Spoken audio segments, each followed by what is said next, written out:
এক জঙ্গলে থাকত এক বড় সিংহ আর এক ছোট্ট সজারু। সবার অবাক লাগত, এত শক্তিশালী সিংহ কেন এত ছোট প্রাণীর সাথে বন্ধুত্ব করে। সিংহ বলতো, বন্ধুত্ব শক্তিতে নয়, মনে হয়। একদিন কিছু শিকারী জঙ্গলে ফাঁদ পেতে রাখল। সিংহ সেখানে পা দিতেই ফাঁদে আটকা পড়ল। সে গর্জন করে সাহায্য চাইতে লাগল, কিন্তু কেউ এগিয়ে এলো না।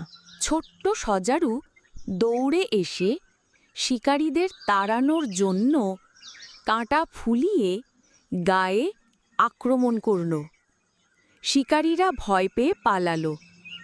তারপর সজারু দাঁত দিয়ে দড়ি কেটে সিংহকে মুক্ত করল। সিংহ হাসতে হাসতে বলল, তুই আমার সবচেয়ে সাহসী বন্ধু। এরপর থেকে জঙ্গলের সবাই বুঝল, বন্ধুর মাপ শরীরে নয়, মনে।